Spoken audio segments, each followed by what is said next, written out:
askan bani sanni ñii balaa ñuy jóg jëf fees rek fii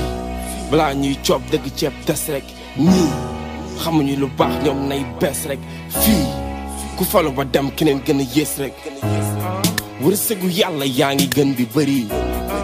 bëri na mukk di dugg ci yenn kër yi. ñàkkum kaaraange jafe-jafe yuy tar lool askan bi yeewoo ci Médina te mu nekk ci Darou Rahmane 2 ci commune bu Yeumbeul Nord moom la ñu jànkonteel mu waral askan woowule kenn nag di wax mbébétam.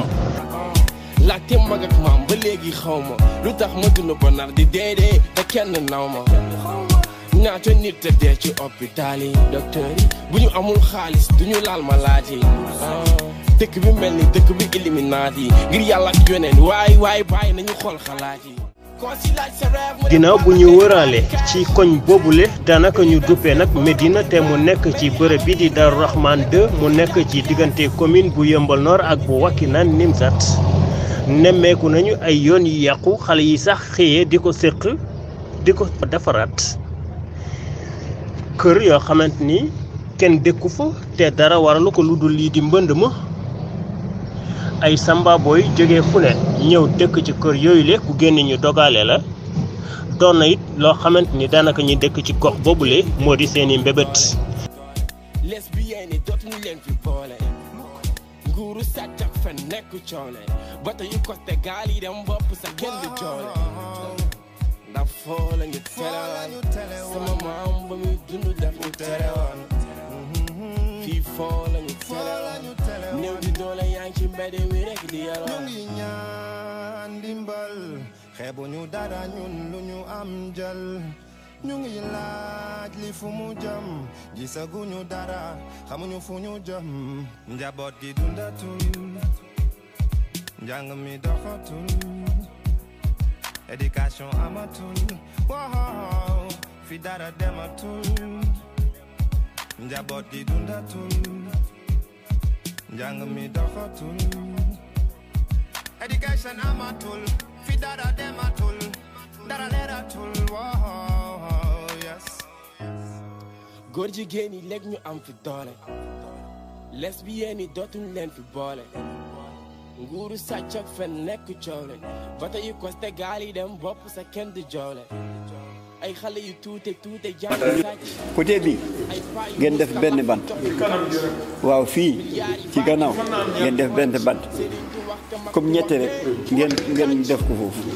waaw kon baax na dégg nga la ma jàll li ma la wax xam nga cadre yi xam nga fi ñu war a jaar wax naa Aliou Ndiaye mi moom moo ñu dimbali ci ventilateur yi defoon na programme fii chaque dimanche pour maanaam peinture defar fii maanaam karo yi ak yëpp yàlla dogalul dañu bëggoon yëkkati fii pour maanaam ëllëg xam nga bu demee ba yàlla def maanaam iidi bu jotee ci teere bi la ñuy julli teere bi ay kër jàmbur teere bi man ci suma xalaat ñu yëkkati fii jumaa ji ak bana côté bale ñu def ko maanaam pour ëllëg bu waa ji jaayee mu mën a ñu mën a julli fii ñu mën a julli fii loolu la bëggoon sànni yàlla na yàlla eggal yi doon wax ni moo tudd Mamadou Sarr mooy bilaalu mosquée bi di mag bi nga xam ne bii moom mooy daanaka puso bi ci biir koñ bi lépp li nga xam ne lii dafa xaw a ñagas su duggee ci noppam dootul toog tant que loolu boobu problème réglé wul donc mag bu mel noonu ñëpp ñi nga xam ne ñi yàlla may na leen ngeen am mag yu toll ñu mel noonu ci biir quartier mënuñu lu dul vraiment di sant yàlla bu baax a baax encore une fois te di ñaantital suñu borom mu gunge ñu ba ci kanam yàlla mën na ko yàlla na ko def loolu rek laa amoon li ma ciy wax.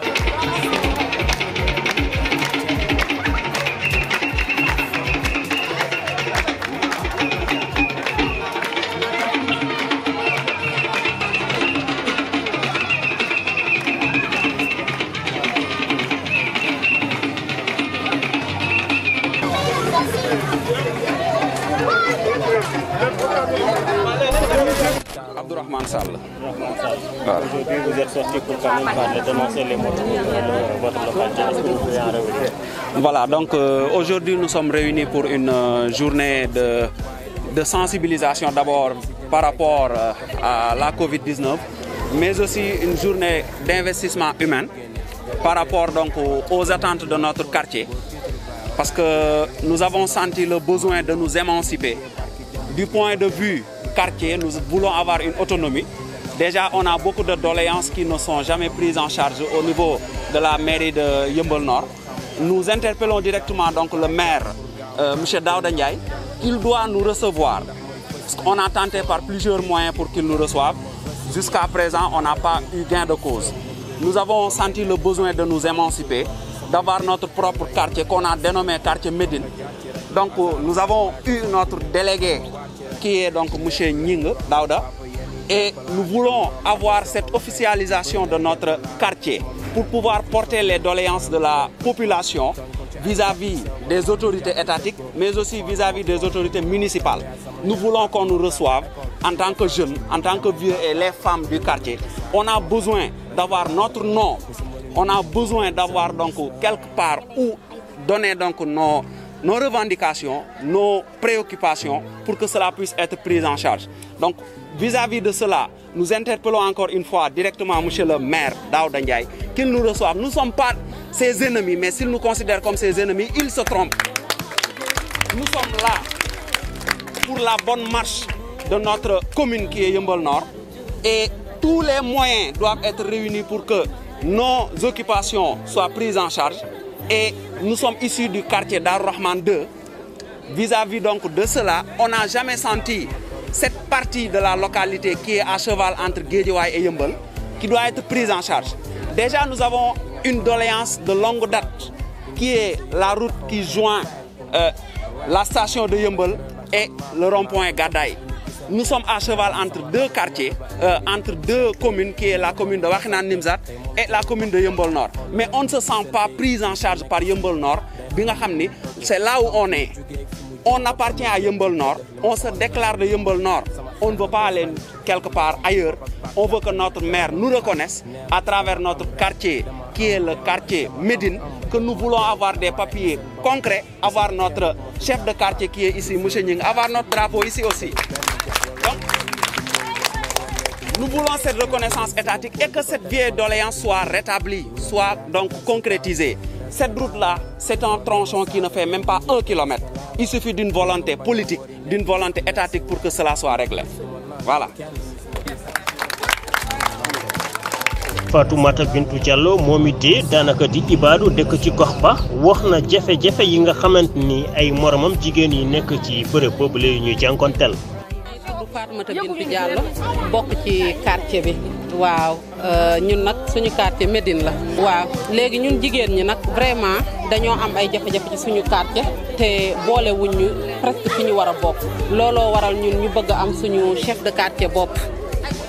looloo waral ñu bëgg am suñu chef de quartier bopp parce que ni ñuy dundee fii xaw na metti torop ñun jigéen ñi ñëpp ku ci nekk boo xëyee yaa ngi dem ci say occupation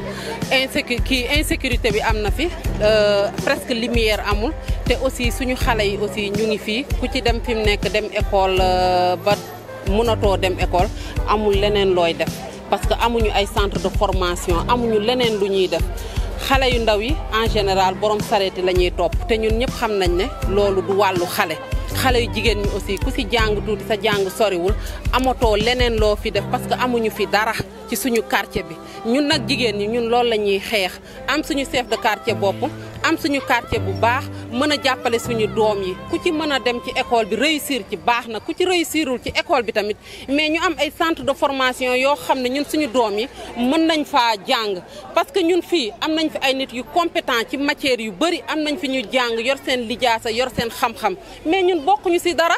loolu rek moo waral suñu xeex bi yëpp moo waral suñu journée bi ñun daal dañoo bëgg ñu sal suñu délégué de quartier monsieur Gningue ñu fal ko mu nekk suñu chef de quartier ñu mun a liggéey suñu quartier mun a tàggat suñuy ndaw loolu rek moo ñu tax a jóg. wàllu enclavement également wàllu enclavement également wàllu yoon tali. waaw aussi suñu tali itam vraiment baaxul yéen seen bopp gis ngeen ko tali bi yëpp ay kàmb la bu tawee tuuti rek tali bi yëpp day taa loolu nag ñun war nañ koo defar tey monsieur le maire suñu defaralul suñu tali yi ñu jóg ak suñu propre moyen di jéem a defar suñu ay tali mais waruñoo tere pour ñu defar suñu ay tali parce que tey boo feebaree ci tali bi ngay jaar génn booy xëy liggéey aussi ci tali bi ngay jaar génn amuñu ay poto lampe amuñu ay lampe amuñu dara te ñun jigéen ñi dañuy jóg fajar 4 heures du matin 5 heures du matin di xëy di daani suñu doole suñu góor ñi dañuy xëy di liggéey suñu xale yi suñu doom yi suñu rakk yi dañuy wàcc guddee war a ñibbisi lëndëm bi agression bi vraiment metti na waaw metti na trop. namm nañu nag jël seen destin en main li ñuy sakku moo di seen bërëb boobu ñu dëkk ñu defal leen ko lii di quartier yi bëgg nañu it ku ñu falal lii di délégué de quartier ci bërëb boobu Daouda Gningue moom la ñu fas yéene tàbb mu jiite leen seeni gox. bonjour salaamaaleykum man maay monsieur Daouda Gningue man la ñu tànn fii comme ci projet délégué ci projet quartier bi di Médinatoul Rassoullah man la population bi tànn comme seen délégué de quartier. ok léegi loolu mooy mbébétu askan wi ñu yeewoo fii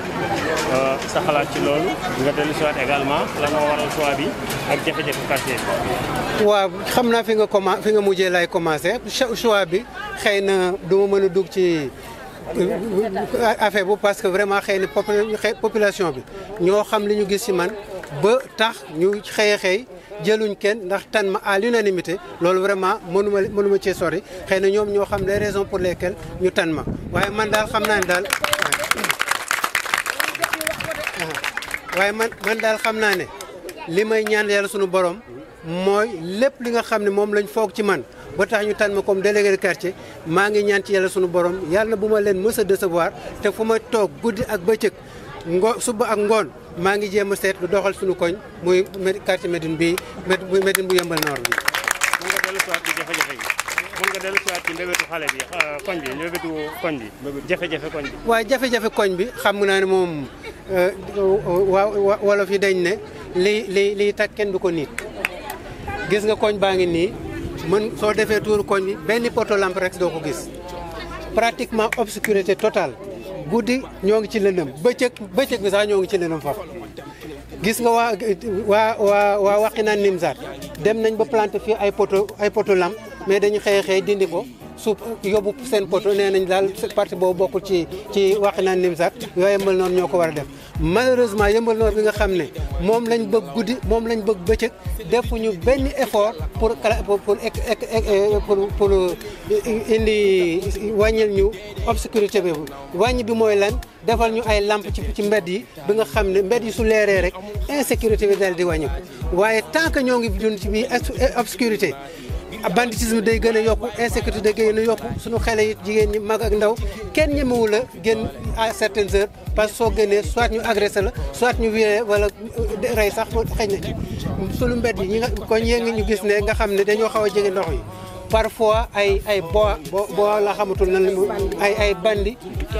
ay jaan yooyu façon yooyu yëpp dañ koy gis muy dugg ci biir kër gi te xam ne insécurité mënu passé loolu su ko defee lumière moo ñu mën a dimbale ci noonu ci suñu biir kër yi parfois day am ay problème yu ndaw a ndaw ci biir foyer yi histoire dina am que diggante telle personne ñu war koo dem régler mais mënuñ koo régler parce que à chaque fois soo ñëwee interpeller nit da lay wax yow da ngay intervenir en qualité de quoi su ko defee noonu loolu moo tax ñu ne comme quartier bu bees la li ñu soxla rek mooy ñu sampal ñu suñu drapeau ñu reconnaître délégué de quartier bi officiellement su ko defee ñu mën di régler les problèmes yi nga xam ne ñoom ñooy am ci biir quartier bi benn comité de développement bu sérieux su taxawee rek yenn problème yi am ci biir quartier yi yëpp dootul mën a am notable yi nga xam ne ils sont constitués en comité de sage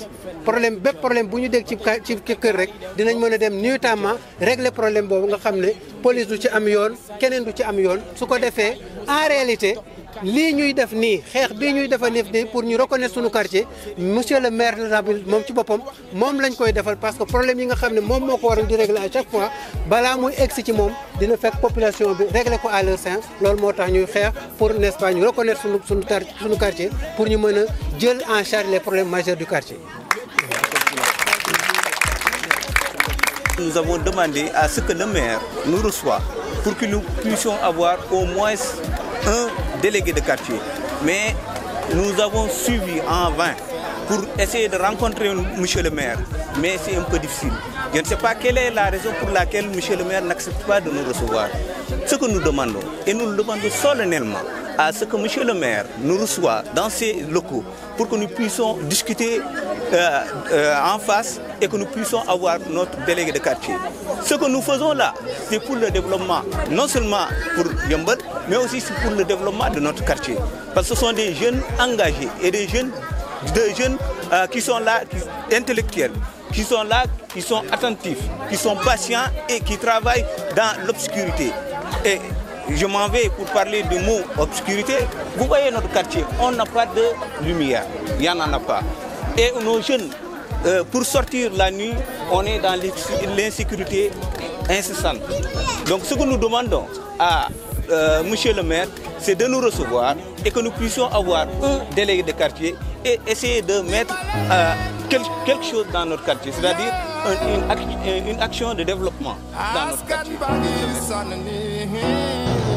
Médine mu bokk ci Darou Rahmane 2 nekk ci commune bu Yeumbeul Nord nekk tamit ci wetu commune bii di Wakhinane Nimzatt daanaka gox bu yàgg la ci jamono ji nag ñi fa yeewoo namm nañu nag saafara lañ seeni bopp seeni jafe-jafe tàllan lañ leen ci loxo ay autorités yi loolee su ko amul ñoom nag ñu xam naka yan pexe la ñuy def ba génn ci jafe-jafe yoo xamante ni moom la ñu nekkee ci bërëb boobu léegi. c'est le di julli di ñaan te yàlla aw ma laajte mag ak maam ba léegi xaw ma lu tax ma dund ba nar di deedee te kenn naw ma ñaata nit te dee ci hôpital yi docteur